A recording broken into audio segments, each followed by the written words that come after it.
یہ سمجھنا ضروری ہے عشق کسے کہتے ہیں۔ ایک ہوتی ہے محبت اور ایک ہوتا ہے عشق۔ ان دونوں میں فرق کیا ہے؟ امام غزالی رحمۃ اللہ علیہ محبت کی تعریف یوں کرتے ہیں، کسی شے کی طرف ایسا میلان جس سے لذت حاصل ہو اسے محبت کہتے ہیں۔ حضرت جنید بغدادی رحمۃ اللہ علیہ نے محبت کی تعریف کرتے ہوئے فرمایا، المحبت دخول صفات المحبوب علی البدل من صفات المحب۔ محبت کہتے ہیں محبوب کی صفات محب میں آ جائے۔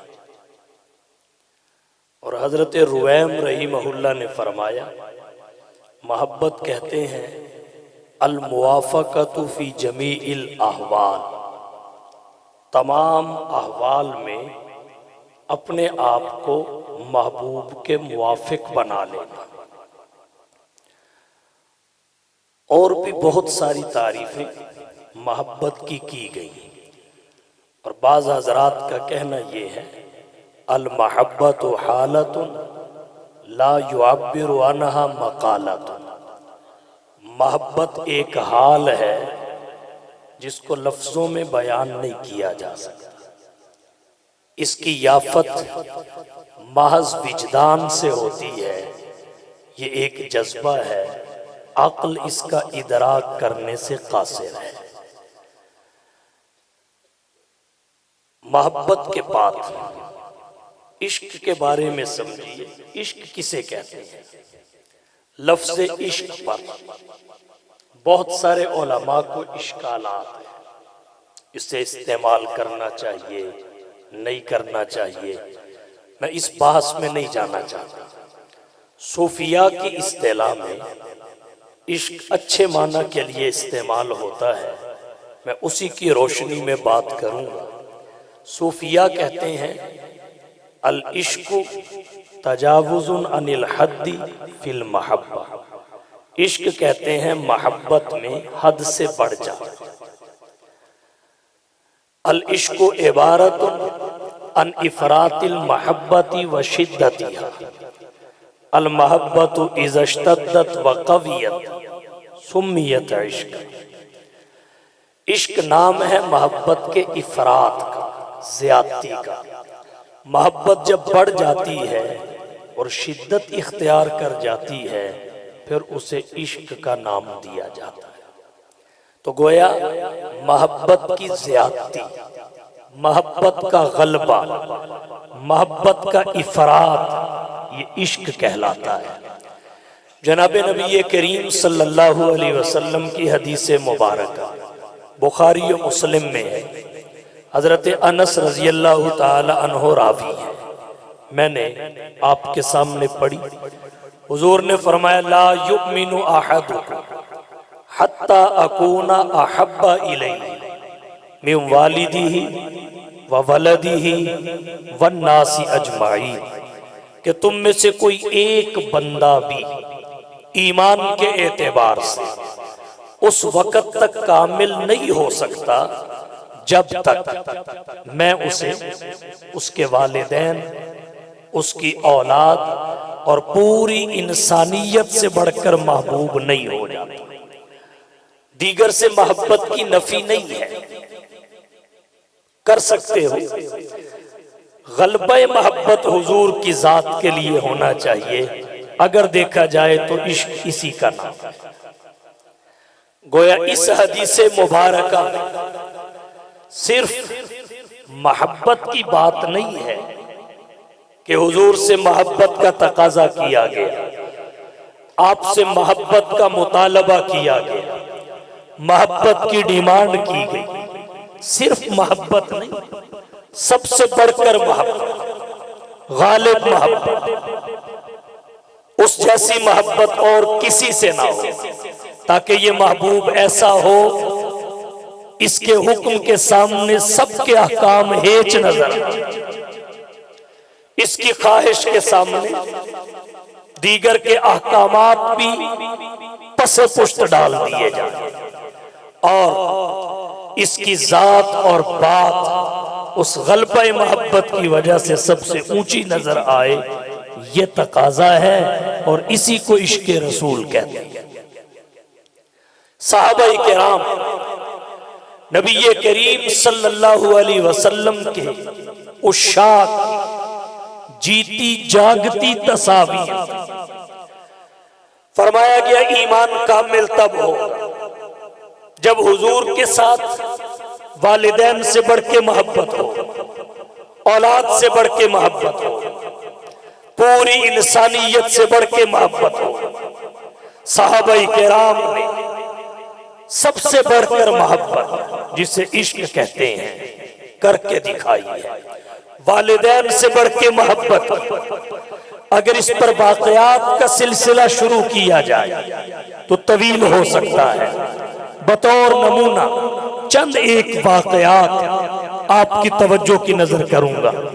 حضرت ابوبکر صدیق رضی اللہ تعالی عنہ خلیفہ اول ہیں، جانشین پیغمبر ہیں، نبی کی مسند پر نبی کے پہلے خلیفہ بن کر سب سے پہلے بیٹھے ہیں۔ حضرت ابوبکر صدیق رضی اللہ تعالی عنہ کی اگرچہ 4 پشتیں اسلام سے مشرف ہوئی، لیکن ایک وقت وہ تھا جب حضرت ابوبکر مسلمان تھے، والد دائرہ اسلام میں نہیں آئے تھے، ابو قحافہ غیر مسلم تھے۔ ایک مجلس میں حضور کی ذات گرامی کے بارے میں والد کی زبان سے ناشائستہ الفاظ نکلے، آپ کی گستاخی کے الفاظ ادا ہوئے۔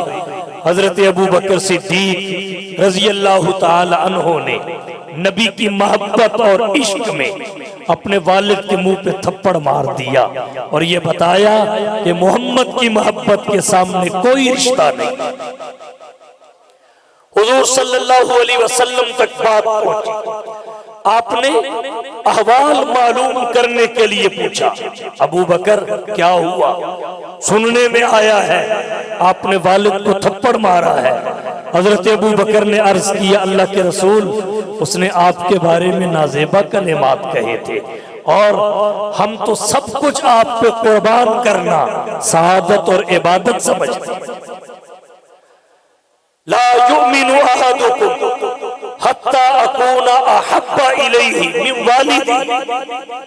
حضرت ابو عبیدہ بن جراح رضی اللہ تعالی عنہ کے بارے میں ان کی سوانے کی کتابوں میں لکھا ہے، بدر کا میدان ہے، تلواریں نکلی ہوئی ہیں، ادھر اہل ایمان ہیں، ادھر اہل کفر ہیں۔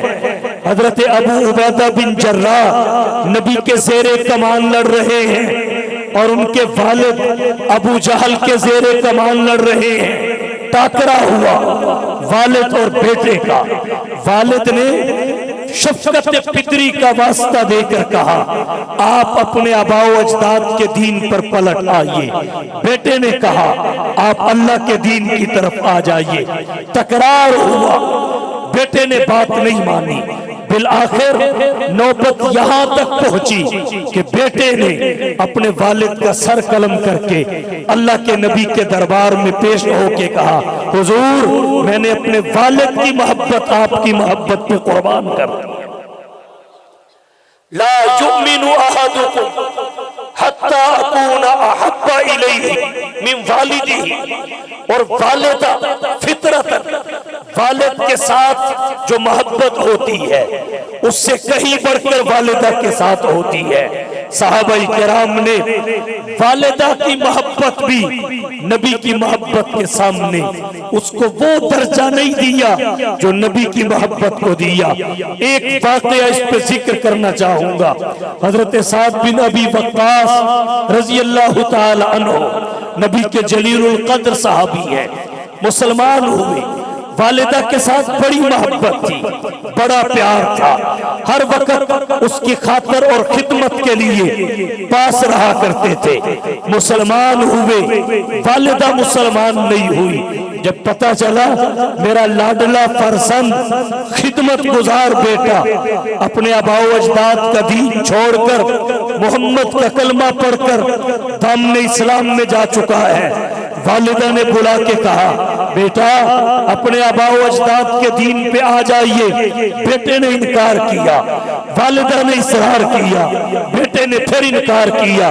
بلاخر والدہ کہنے لگی بیٹا اگر تو اپنے باپ دادا کے دین پہ نہیں آئے گا تو میں قسم کھاتی ہوں نہ کھانا کھاؤں گی، نہ پانی پیوں گی، بھوک ہڑتال کروں گی، بھوکی پیاسی رہ کر اس دنیا سے چلی جاؤں گی اور تجھے والدہ کا قاتل بنا کے چھوڑ جاؤں گی۔ دنیا تجھے تانے دیا کرے گی، ملامت کیا کرے گی۔ بیٹا جب کھانے کا وقت آتا، کھانا پانی لے کر ماں کی خدمت میں آتا، جبرن کھلانے کی کوشش کرتا، والدہ ایک بات کہتی باپ دادا کے دین پہ آ جائیے۔ حضرت سعد کہتے نبی کا دین نہیں چھوڑ سکتا، اس کی محبت دل میں اس قدر سرایت کر چکی ہے اب اس سے الگ ہو کے میں زندہ نہیں رہ سکتا۔ ماں کہتی ہے میں پھر کھانا پینا چھوڑ چکی ہوں۔ میں گئی، تیسرا دن تھا، والدہ پھڑکنے لگی، تڑپنے لگی بھوک کی شدت کی وجہ سے۔ حضرت سعد گئے، جا کے کہا اماں جان کھا لو، میں تجھے رب کا واسطہ دیتا ہوں کھا لو، تیرا یہ مطالبہ میں پورا نہیں کر سکتا۔ نبی کی محبت باپ کی محبت پہ غالب، نبی کی محبت ماں کی محبت پہ غالب۔ والدہ نے کہا تجھے چھوڑنا پڑے گا وگرنہ میں مر رہی ہوں۔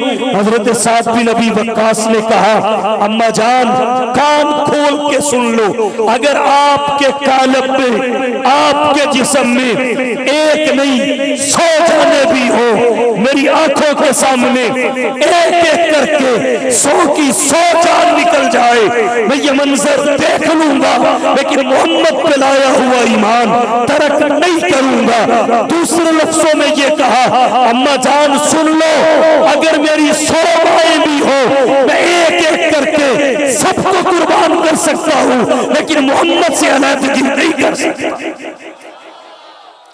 یہ ہے نبی کا عشق۔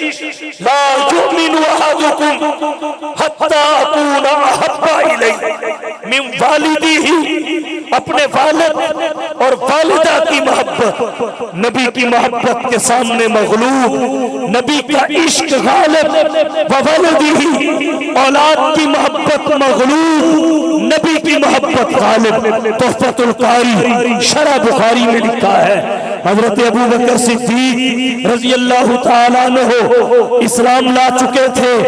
ایک وقت تھا بیٹا مسلمان نہیں ہوا تھا، بدر کے میدان میں حضرت ابو بکر حضور کے زیر کمان لڑ رہے تھے اور حضرت ابو بکر کا بیٹا عبد الرحمن بن ابی بکر ابو جہل کے زیر کمان لڑ رہا تھا۔ بعد میں اللہ نے اسلام کی توفیق بخشی، عبد الرحمن بھی صحابی بنے۔ ایک مجلس میں بیٹھے ہوئے بدر کے حالات و واقعات کا ذکر چھڑا تو عبد الرحمن بن ابی بکر نے اپنے والد گرامی حضرت ابو بکر سے کہا ابا جان بدر کی لڑائی میں کئی مرتبہ آپ میری تلوار کے نیچے آئے مگر میں نے آپ کو باپ سمجھ کے چھوڑ دیا اور تلوار آپ پہ نہیں سونتی۔ حضرت ابو بکر نے جب یہ بات سنی فوراً بولے کہ خدا کی قسم وہ تو تھا جس نے باپ سمجھ کے چھوڑ دیا، لیکن اگر اس وقت تو میری تلوار کے نیچے آ جاتا، ایک دفعہ ہی آ جاتا، میں تجھے بیٹا سمجھ کے کبھی نہ چھوڑتا۔ میں اس وقت تجھے بیٹا نہ سمجھتا، کافر سمجھتا، بیٹا نہ سمجھتا، محمد کا دشمن سمجھتا اور محمد کی محبت میں تیری گردن اتار پھینکتا۔ لا یؤمن احدکم حتی اکون احب الیہ من والدہ وولدہ، اولاد قربان کی، یہ ہے نبی کا عشق۔ ایک خاتون احد کے میدان میں اپنا دودھ پی پیتا بچہ حضور کی خدمت میں لے آئی. اللہ کے رسول جس مجاہد کے پاس ڈھال نہ ہو, جس مجاہد کے پاس بچاؤ کے لیے سامان نہ ہو, یہ میرا بیٹا اسے دے دیجئے. اس پہ حملہ ہو وہ اس میرے بیٹے کو ڈھال کے طور پہ استعمال کرے, اس کا جسم بچے, اس کا جسم محفوظ رہے, اسلام کی سربلندی کے کام آ سکے. اولاد نبی کی محبت پہ قربان, والناس اجمعین. جب والدین قربان کر دیے, اولاد قربان کر دی, ماں سوا کی کیا حیثیت ہو سکتی ہے, ان کی تو پرواہ بھی نہیں کی. اور صاحب مظاہر حق نے مظاہر حق میں ایک انصاریہ عورت کا واقعہ لکھا جس کا نام کلثوم بنت رافع ہے. احد کے میدان میں اللہ کے نبی صلی اللہ علیہ وسلم کے بارے میں یہ اطلاع پھیل گئی کہ آپ کو شہید کر دیا گیا. یہ خبر مدینہ منورہ میں بھی آ پہنچی. جب مدینہ میں آئی, مدینہ سے احباب نکل پڑے احد کی جانب, خواتین اور بچے احد کی راہ پہ چل پڑے تاکہ اللہ کے نبی کی خیریت دریافت کریں, اللہ کے نبی کی خیریت معلوم کریں. یہ کلثوم بنت رافع جو مدینہ سے احد کی جانب پڑھ رہی تھی, ادھر سے لوگ مدینہ کی جانب پلٹ رہے تھے. یہ آنے والوں سے احوال پوچھتی. اس کے خاندان کے 4 افراد میدان احد میں تھے, چاروں شہید ہو چکے تھے. اس کا والد بھی شہید ہوا, اس کا خامن بھی شہید ہوا, اس کا بیٹا بھی شہید ہوا, اس کا بھائی بھی شہید ہوا. یہ باہر نکلی, آنے والوں سے پوچھا بتاؤ میرے پیغمبر کا کیا حال ہے. ایک نے کہا تیرا خامن شہید ہو گیا. یہ کہا پرواہ نہیں, محمد کا کیا حال ہے. دوسرے نے کہا والد شہید ہو گیا. کہا پرواہ نہیں, محمد کا کیا حال ہے. تیسرے نے کہا بھائی شہید ہو گیا. پرواہ نہیں, محمد کا کیا حال ہے. چوتھے نے کہا تیرا بیٹا بھی چل بسا. کہا پرواہ نہیں, محمد کا کیا حال ہے.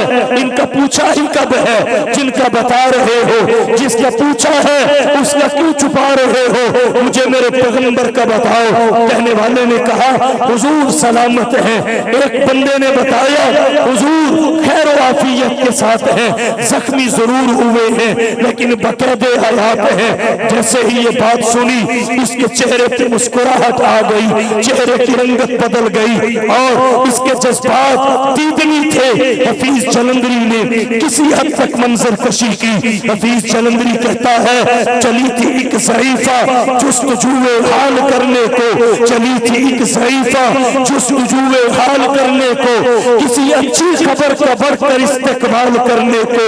گئے تھے جنگ میں اس کا برادر اور شوہر بھی, نچاور کر دیے تھے اس نے فرزندوں کے گوہر بھی. ملے ان سب کے رستے میں شہادت کے پیام اس کو سنائی ہی سناتے جا رہے تھے. سب خواص و عام اس کو, مگر اس کی زباں پر ایک ہی اسم گرامی تھا, اسی کے نام نامی تھا جو مظلوموں کا حامی تھا. بھائی کا نہ بیٹوں کا نہ شوہر کا خیال آیا, رسول اللہ کیسے ہیں یہی لب پہ سوال آیا. کسی نے کہا بقید حیات ہے. کہا جا کر دکھا دو مجھ کو صورت کملی والے کی, میری تاریخ آنکھوں کو ضرورت ہے اجالے کی. نظر آیا کہ جلوہ فگر نور تجلی ہے, پکار اٹھی کہ بس اب میری تسلی ہی تسلی ہے.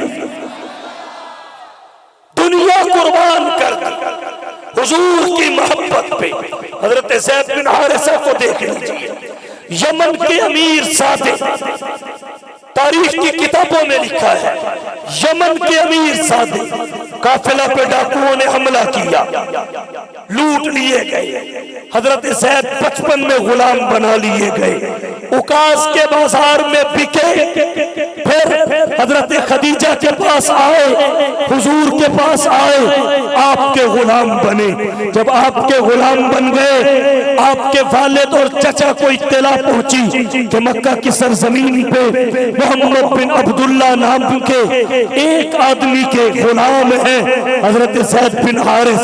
تو وہ بہت سارا مال اور اسباب لے کر حضور کی خدمت میں پہنچے اور آ کر انہوں نے درخواست کی ہمارا بیٹا آپ کے پاس غلامی کی زندگی گزار رہا ہے، ہم چاہتے ہیں آپ نے جتنا مال لینا ہے ہم دینے کے لیے تیار ہیں، ان کو مال و اسباب کے برابر تولنے کے لیے آمادہ ہے، آپ جو چاہتے ہیں ہم سے لے لیجئے، ہمارے زید کو ہمارے پاس بھیج دیجئے، ہمارے حوالے کر دیجئے۔ حضور سرور عالم صلی اللہ علیہ وسلم رحمت کائنات نے فرمایا زید بن حارث تمہارا عزیز ہے، تمہارا بیٹا اور بھتیجا ہے، میں اسے تمہارے ساتھ جانے سے منع نہیں کرتا، جائیے جا کے پوچھ لیجئے، اگر تمہارے ساتھ جانا چاہے میری طرف سے آزادی ہے، لیکن اگر وہ نہ جانا چاہے تو میں تمہیں زبردستی لے جانے کی اجازت نہیں دے سکتا۔ حضرت زید کو بلا لیا گیا، زید بن حارثہ آئے، جب حضور کی خدمت میں پہنچے آپ نے پوچھا زید انہیں پہچانتے ہو؟ زید بن حارثہ نے کہا اللہ کے رسول یہ میرا والد ہے، یہ میرا چچا ہے، یہ میرا فلاں رشتہ دار ہے، یہ میرا فلاں رشتہ دار ہے، زید یہ آپ کے عزیز و اقارب ہیں، میں محمد ہوں، ان کی محبت بھی آپ نے دیکھی ہے، میرا حسن سلوک بھی دیکھا ہے، اب آپ کو اجازت ہے ان کے ساتھ جانا چاہو تو محمد کوئی معاوضہ نہیں لے گا، محمد کی رحمت گوارا نہیں کرتی، آپ بلا معاوضہ جا سکتے ہیں، لیکن اگر آپ نہ جانا چاہیں تو میرے ساتھ رہنے کی اجازت ہے۔ حضرت زید بن حارثہ رضی اللہ تعالیٰ عنہ جب حضور سے یہ بات سنتے ہیں آنکھیں برس پڑی، پلکیں چھلک پڑی، والد اور چچا کہتے ہیں بیٹا ساتھ چلیے، زید کہتے ہیں حضور سے جدا ہو کے کیسے زندہ رہوں گا، آپ سے الگ ہو کے کیسے خوشی محسوس کروں گا، اب میں سب کچھ چھوڑ سکتا ہوں لیکن محمد کے دامن رحمت سے جدا نہیں ہو سکتا۔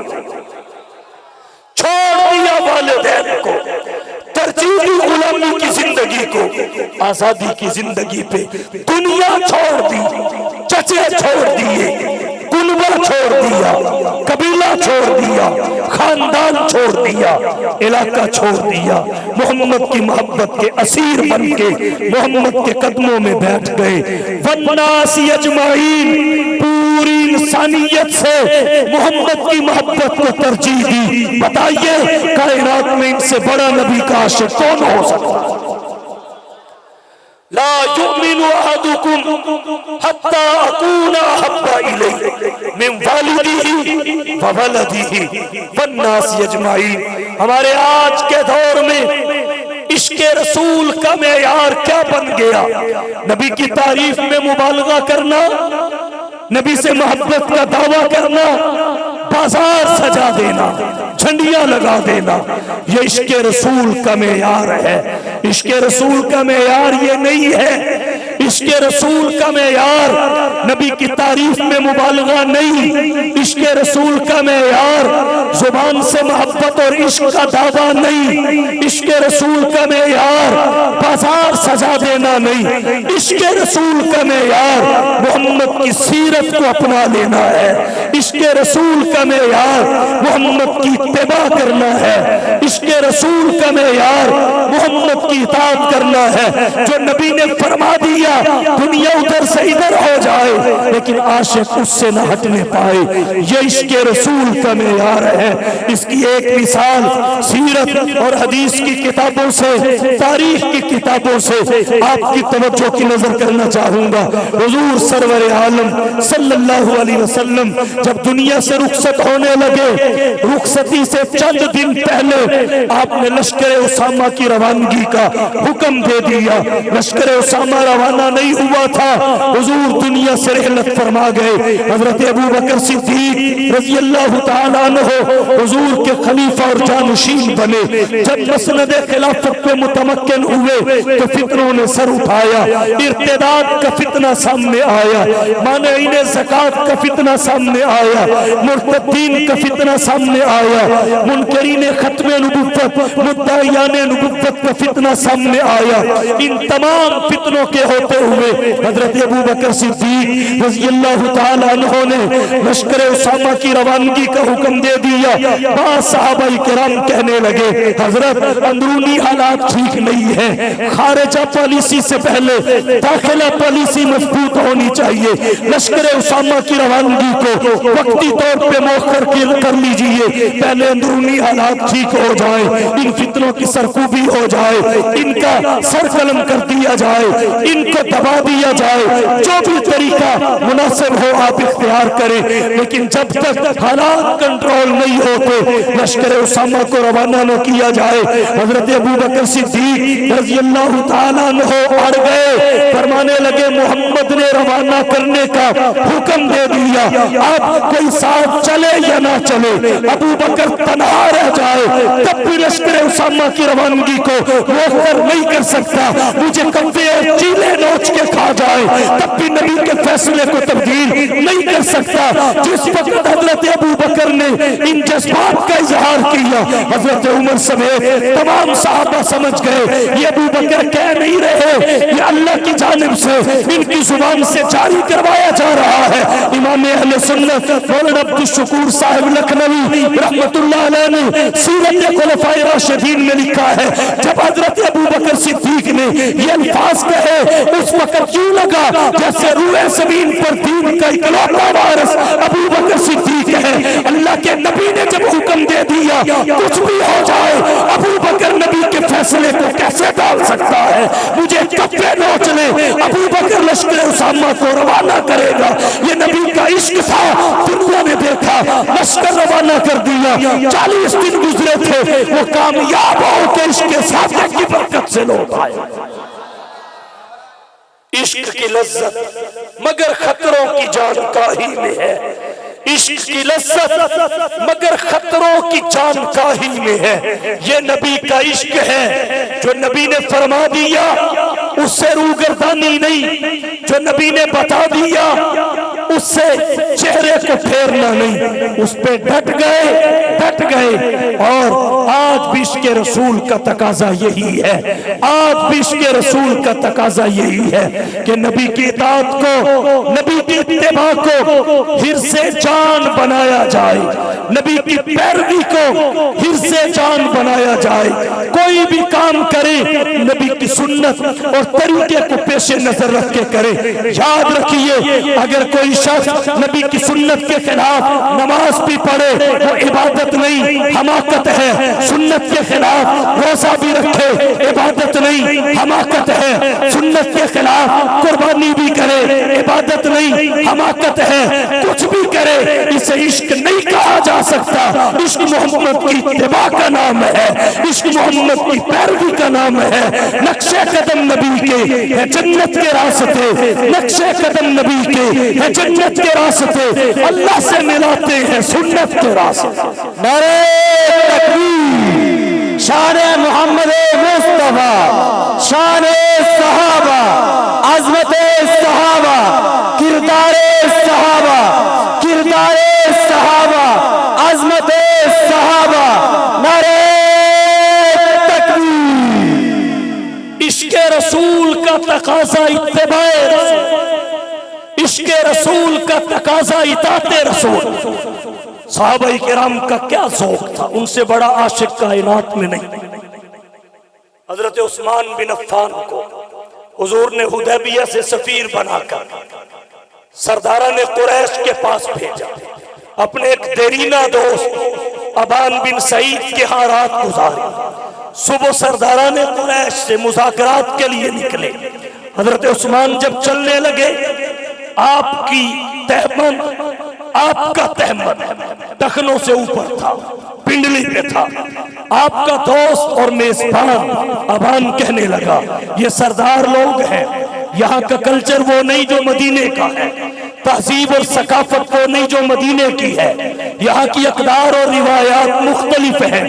یہاں سردار اسے سمجھا جاتا ہے جو خود آگے چل رہا ہو، اس کا تہمد زمین صاف کرتا پیچھے آ رہا ہو۔ آپ تھوڑی دیر کے لیے اپنے تہمد کو ٹخنوں سے نیچے ڈھلکا لیں، تھوڑی دیر کے لیے اپنے تہمد کو ٹخنوں سے نیچے کر لیں، کہیں ایسا نہ ہو یہ آپ کے ساتھ مذاکرات سے انکار کر دے۔ جیسے ہی حضرت عثمان بن عفان نے یہ بات سنی، رک گئی، چہرے کی رنگت بدل گئی، فتغیر وجہہ، چہرہ متغیر ہو گیا، کہنے لگے کان کھول کے سن لو، یہ میرے ساتھ مذاکرات کرتے ہیں کریں، نہیں کرتے تو نہ کریں۔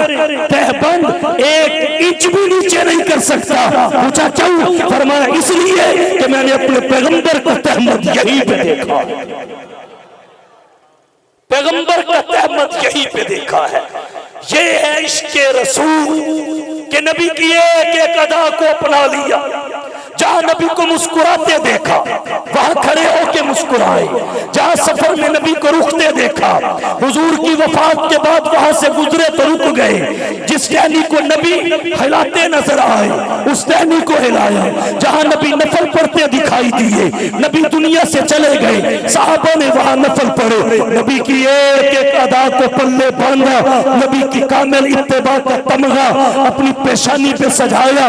یہ اس شاک ہے محمد کے۔ ہمارا آج وہ شخص جس کا اعتقاد نبی سے نہیں ملتا، طرز عبادت نبی سے نہیں ملتا، اس کا کوئی طریقہ نبی سے نہیں ملتا، خواہش کا غلام، خواہش کا پیروکار، اپنی عقل کا تابعدار، وہ صرف پیسے لگا کے، صرف حسن و جمال لوگوں میں بکھیر کے اور جھنڈیاں لگا کے وہ کہے میں نبی کا عاشق ہوں۔ یاد رکھیے عشق کا سرٹیفکیٹ فقط محمد کی غلامی دیتی ہے، دنیا کی اور کوئی شے نہیں جو اس عشق کا سرٹیفکیٹ دے سکے۔ تاثر رسول وانت تزعم حبه، تاثر رسول وانت تظہر حبه، هذا العمری فی الزمان بدیع ولو کان حبک صادقا لاتاته ان المحب لمن يحب مطیع۔ تاثر رسول وانت تظہر حبه، تو رسول کی نافرمانی بھی کرتا ہے اور نبی کی محبت کا اظہار بھی کرتا ہے، دعوی محبت بھی۔ هذا العمری فی زمان بدیع، عمر کی قسم ہے زمانے میں تیرا یہ طریقہ عقل و قیاس کے مخالف ہے، عقل و قیاس میں آنے والا نہیں ہے۔ وَلَوْ كَانَ حُبُّكَ صَادِقًا لَأَطَعْتَهُ، اگر تیری محبت کا دعویٰ سچا ہوتا تو نبی کی بات مانتا، نبی کی اتباع کرتا، نبی کی پیروی کرتا، نبی کی اداؤں کو اپنی زندگی میں لاتا، اپنی زندگی کا مدار نبی کی زندگی کو بناتا، اپنی زندگی کے لیے سیمپل نبی اور صحابہ نبی کی زندگی کو بناتا۔ وَلَوْ كَانَ حُبُّكَ صَادِقًا لَأَطَعْتَهُ، اگر تیری محبت سچی ہوتی تو نبی کی بات مانتا، کیوں؟ اس لیے کہ ان المحب لمن يحب مطیع، محب تو محبوب کی ایک ایک ادا پہ جان دے دیتا ہے، اور تو مسجد سے نکال کے بازار میں لے آئے، سارے کام وہ کرے جن کا نبی کی شریعت میں کوئی ثبوت نہیں، صحابہ کو سو دور، تابعین کو سو دور، تبع تابعین کو سو دور، ائمہ مجتہدین کو سو دور، اور تو نے عشق کا مدار ہی بدعات کو بنا لیا، اسے عشق صادق کیسے کہا جائے؟ یاد رکھیے عشق نبی کی اتباع کو جنم دیتا ہے، جو نبی کی اتباع کرتا ہے اسے کہنے کی ضرورت نہیں میں نبی کا عاشق ہوں، کیونکہ پروانہ بول کے نہیں بتاتا میں پروانہ ہوں، وہ شمع پہ جل کے دکھاتا ہے میں پروانہ ہوں۔ عاشق وہ نہیں ہوتا جو نعرے لگاتا پھرے میں عاشق ہوں، میں عاشق ہوں۔ عاشق نبی کی سنت پہ چل کے دکھاتا ہے، اللہ زمانے کے دل میں خود ڈال دیتا ہے یہ نبی کا عاشق جانا۔ اسے کائنات پہچانتی ہے، اسے کائنات پہچانتی ہے۔ صحابہ کرام جنگلوں سے گزرتے تھے، درندے جنگل خالی کر کے نکل جاتے تھے، کائنات پہچانتی ہے۔ ان کے رکے کو دیکھ کر نیل کی موجیں واپس پلٹ آتی تھی، کائنات پہچانتی ہے۔ ہوائیں پیغام پہنچاتی تھی، ان کے درے سے زمین کے زلزلے رک جاتے تھے، وہ بولتے زمین پہ تھے، قرآن بن کے آسمان سے اترتا تھا۔ کائنات پہچانتی ہے، شہد کی مکھیاں ان کے جسموں کی حفاظت کرتی تھی، مکڑیاں ان کی حفاظت کے لیے جالے تن دیتی تھی، کبوتریاں انڈے دے دیتی تھی، آسمان کے بادل ان کے لیے سائبان بن جایا کرتے تھے۔ انہیں کائنات پہچانتی ہے، کائنات ان کو بول بول کے کہتی ہے کہ محمد سے وفا تو نے تو ہم تیرے ہیں، کہ محمد سے وفا تو نے تو ہم تیرے ہیں، یہ جہاں چیز ہے کیا لوح و قلم تیرے ہیں۔ نعرہ تکبیر، تاجدار ختم نبوت، عشق مصطفیٰ، عظمت مصطفیٰ، محبت مصطفیٰ، عظمت صحابہ، استاد الخطبہ حضرت مولانا شاہ نواز فاروقی۔ اور ہمارے اکابر کو دیکھ لیجئے کیسے عاشق صادق تھے، کیسے عاشق صادق تھے۔ بانی دارالعلوم دیوبند، حجت الاسلام والمسلمین، قاسم العلوم والخیرات، منبع فیوز و برکات، صاحب آب حیات حضرت مولانا محمد قاسم نانوتوی رحمت اللہ علیہ جب مدینہ طیبہ کی عرض مقدس پہ پہنچے، جھکے، نالین قدمین سے اتارے، بغل میں رکھ لیے، ننگے پاؤں چلے، مریدین تڑپ گئے۔ حضرت یہ کیا ماجرا ہے؟ عرب کی سنگلاخ زمین ہے، کنکریلی وادیاں ہیں، نکیلے پتھر ہیں، آپ کے قدموں میں لگیں گے، لہو لہان کر دیں گے، آپ جوتا کیوں نہیں پہن لیتے؟ تو عشق رسول سے معمور کردار کا حامل گل تڑپ کے کہتا ہے، ارے پگلو تمہیں کیا پتا، اس عرص مقدس کے ادب کا تقاضا تو یہ ہے کہ نانوتوی یہاں پلکوں کے بل چل کے جاتا، لیکن کیا کروں یہ میری بساط سے باہر ہے، اس لیے جوتے ہی اتار کے بغل میں رکھ لیے ہیں کہ نانوتوی کا جوتا اس عرص مقدس پہ نہ لگ جائے جس عرص مقدس پہ محمد مصطفیٰ، احمد مجتبیٰ، حبیب کبریاء، فخر الانبیاء، سید الورا، شمس الضحیٰ، بدر الدجا، رہبر رہنما، لا يمکن السنا، مکین گنبد خضرا، بلغ العلا، کشف الدجا، حضور سرور کونین، ساقی کوثر، شافی معشر، ہادی اور رہبر، آمینہ کے لال، محبوب رب ذوالجلال، صاحب الحسن والکمال، راحت العاشقین، شفیع المذنبین، رحمت للعالمین کے وہ مبارک قدم لگے جن کی شان فقط فرش زمین پہ لگنا ہی نہیں، عرش بری پہ جانا بھی۔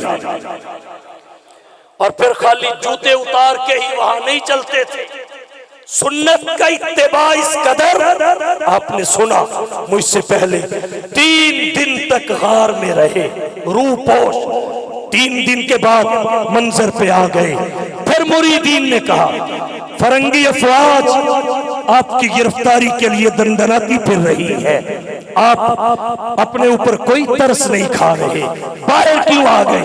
کہا گرفتاری کل کی ہوتی آج ہو جائے، فرنگی مصائب و علام کل کے آتے آج آ جائیں، لیکن اب 1 منٹ بھی روح پوش نہیں رہ سکتا، اس لیے کہ محمد کی غار کی 3 روزہ روح پوشی کی سنت پہ لطف کی لذت اٹھانا چاہتا۔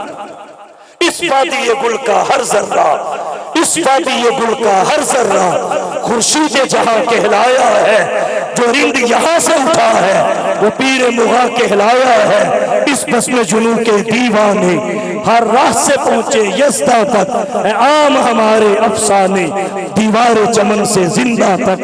خاتم المحدثین محدث العصر والزمان حضرت علامہ انور شاہ کاشمیری رحمت اللہ علیہ علیل تھے، اٹھ کے بیٹھ نہ سکتے تھے، جب لیٹنے کی حالت میں انہیں دوائی پلائی جانے لگی تو اپنے لبوں کو دبا لیا، ایک قطرہ بھی اندر نہیں جانے دیا گیا، اور جب تھوڑی سی ہوش آئی تو کہا مجھے خلاف سنت طریقے سے دوائی پلانا چاہتے ہو؟ یاد رکھیے حضور صلی اللہ علیہ وسلم کی سنت یہ ہے کہ لیٹ کر نہ کھایا پیا جائے، میں جان دے سکتا ہوں لیکن خلاف سنت طریقے سے علاج کر کے جان نہیں بچا سکتا۔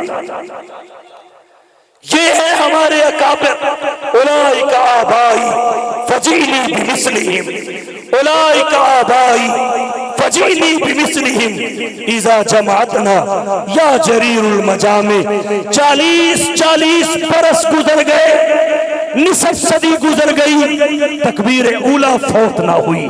پوچھئے امام اہل سنت حضرت مولانا محمد سرفراز خان صفدر رحمت اللہ علیہ سے، اور آج ایک جنازہ پڑھ کے آئے ہم گجرانوالہ میں، ہمارے دارالعلوم فاروقیہ کے ناظم تعلیمات مولانا عمر یوسف صاحب، ان کے والد گرامی مولانا محمد یوسف صاحب رحمت اللہ علیہ، ان کا انتقال ہوا۔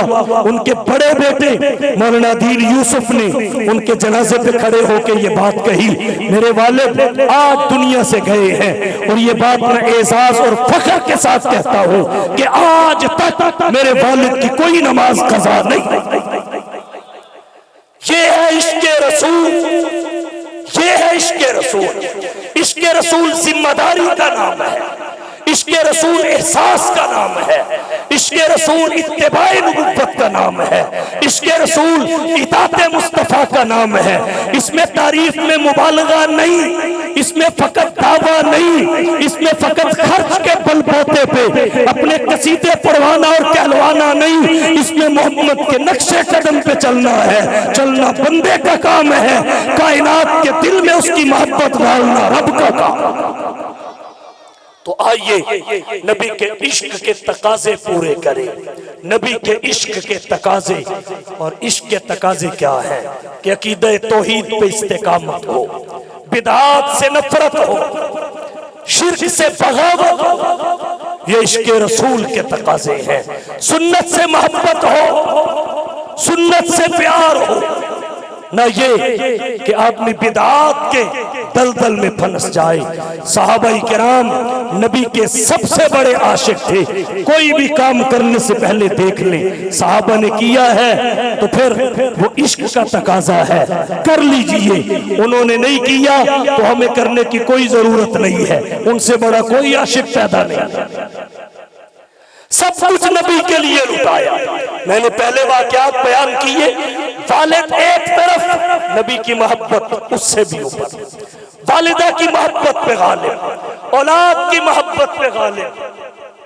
اب بھی کوئی کہے یہ نبی کے ساتھ مخلص نہیں تھے، اس سے بڑا نادان کون ہو سکتا؟ اب بھی کوئی کہے یہ نبی کے ساتھ مخلص نہیں تھے، اس سے بڑا بے وقوف کون ہو سکتا ہے؟ جب آئے تو ان کے پاس کتنا مال و دولت تھا، اور جب گئے تو ان کے پاس کیا تھا؟ سب کچھ دے گئے دین نبوت کو، سب کچھ دے گئے مشن نبوت کو، صرف نبی کی محبت کو سینے میں لے کے گئے، نبی کی اطاعت اور نبی کی اتباع کو نامہ اعمال میں سجا کے گئے۔ وہ نبی کی محنت کا ہے خلاصہ، وہ نبی کی محنت کا ہے خلاصہ، علم و عمل کے بہ کر زہد و ورع سراپا، مشن تھا جن کا دین مدی کا غلبہ۔ کتنے غیور اور جری تھے نبی کے صحابہ، دنیا کے کسی عاشق سے اللہ نے دنیا میں اپنی رضا کا اعلان نہیں کیا۔ صحابہ ان عشاق کی جماعت کو کہتے ہیں جن کو اللہ نے دنیا میں اپنی رضا کا سرٹیفکیٹ دیا ہے۔ دنیا کے کسی عاشق سے اللہ نے جنت کا وعدہ نہیں کیا۔ قرآن نے ان کے ساتھ کلم وعد اللہ الحسنہ کہہ کے جنت کا وعدہ کیا ہے۔ یہ اس عشاق کی جماعت ہے کہ دنیا اللہ کی رضا تلاش کرتی ہے، اللہ کی رضا اصحاب مصطفیٰ تلاش کرتی ہے۔ دنیا اللہ کی رضا کے پیچھے، اللہ کی رضا صحابہ کے پیچھے۔ کوئی نہیں کہہ سکتا یقین کے ساتھ کہ ہم لمحہ اول میں جنت میں جائیں گے۔ صحابہ کو اللہ نے جنت کا سرٹیفکیٹ دے دیا ہے، جنت کو ان کی جاگیر بنا دیا، ان کی میراث بنا دیا۔ اور کہتا ہوں صحابہ کرام وہ مقدس شخصیات ہیں، میں جس کے پیچھے نماز پڑھوں وہ بھی امتی، جو میرے پیچھے نماز پڑھے وہ بھی امتی۔ صحابہ وہ عشاق کی مقدس جماعت ہے جو اس پیغمبر کے پیچھے پیچھے نماز پڑھتی رہی جو صرف نبی ہی نہیں نبیوں کا نبی، اور میں آپ کو دیکھوں آپ کی تصویر میری آنکھوں میں، آپ مجھے دیکھیں میری تصویر آپ کی آنکھوں میں، صحابہ کرام نبی کو دیکھیں نبی کی تصویر صحابہ کی آنکھوں میں، نبی صحابہ کو دیکھیں تو صحابہ کی تصویر نبی کی آنکھوں میں۔ جب نبی کی آنکھ کے فریم میں اصحاب مصطفیٰ کی تصویر سجی تو اللہ نے کہہ دیا حبیب لا تعدوا عناکانہم ترید زینت الحیات الدنیا ولا تطیع من اغفلنا قلبہ عن ذکرنا۔ صحابہ کرام کی تصویر تیری آنکھ کے فریم میں اتنی اچھی لگتی ہے، کوئی مومن بنتا ہے بنے، کافر رہتا ہے رہے، لیکن تیری نظر ان عاشقوں سے نہیں ہٹنی چاہیے، تیری نظر ان عاشقوں سے نہیں ہٹنا چاہیے۔ کتنے مخلص لوگ تھے، بچایا کیا؟ صرف نبی کی محبت کو، اور لٹایا کیا نہیں؟ سب کچھ لٹا دیا، صرف نبی کی محبت کو بچایا، اور عشاق کے لیے ایک عشق کا نصاب تیار کر کے دے گئے۔ آج ان کی اتباع کے بغیر کسی کو عشق کا سرٹیفکیٹ نہیں مل سکتا۔ صحابہ کرام وہ پل ہے جو امت کو نبوت سے ملاتا ہے، وہ پل ہے جو امت کو نبوت تک پہنچاتا ہے۔ وہ انبیاء کی طرح پوری انسانیت سے افضل تو نہیں ہے، لیکن انبیاء کے بعد ساری انسانیت سے افضل ضرور ہے۔ وہ انبیاء کی طرح معصوم تو نہیں ہے، لیکن محفوظ مغفور عند اللہ مقبول ضرور ہے۔ ان پہ قرآن اگرچہ اترا تو نہیں ہے، مگر وہ قرآن کے اولین مخاطب اور محافظ ضرور ہے۔ وہ اسلام کی اوامر و نواہی کے موجب تو نہیں ہے، مگر اسلام کے اولین ناقل اور شارع ضرور ہے۔ ان کے قبضہ میں انسانیت کی ہدایت تو نہیں ہے، مگر وہ پوری انسانیت کے لیے ذریعہ ہدایت اور نمونہ عمل ضرور ہے۔ وہ ربوبیت اور نبوت کے درمیان واسطہ تو نہیں ہے، مگر نبوت اور امت کے درمیان واسطہ ضرور ہے۔ ان کو نکال کے کوئی عاشق محبوب تک نہیں پہنچ سکتا۔ ہمارا نبی کے ساتھ اتصال، ہمارا نبی کے ساتھ وصل اصحاب مصطفیٰ کا محتاج ہے۔ آئیے نبی کے ان عشاق کو، نبی کے ان محبین کو اپنے دل میں جگہ دیں، ان کی محبت کو حرز جان بنائیں۔ ان کی محبت نبی کی محبت تک پہنچاتی ہے، ان کا عشق نبی کے عشق تک لے جاتا ہے۔ جیسے انہوں نے نبی کے عشق کے تقاضے پورے کیے، ہم بھی اگر پورے کریں گے پھر نعت خوانی نہیں بھی عاشق ہوں گے۔ بلال کہاں نعت خواہ تھے، پھر یہ جھنڈیاں نہیں بھی تب بھی عاشق ہوں گے۔ صحابہ نے یہ کام کہاں کیے تھے؟ تو آئیے نبی کے عشق کے تقاضے پورے کریں، نبی کی اتباع کے ساتھ، نبی کی اطاعت کے ساتھ، صحابہ کی محبت کے ساتھ۔ اس لیے یہی کہوں گا، آؤ دوستو ایک کام کریں، آؤ دوستو ایک کام کریں، اسوہ مصطفیٰ کو عام کریں، جن سے ہوتا ہے زمانے میں اجالا، ان چراغوں کا اہتمام کریں۔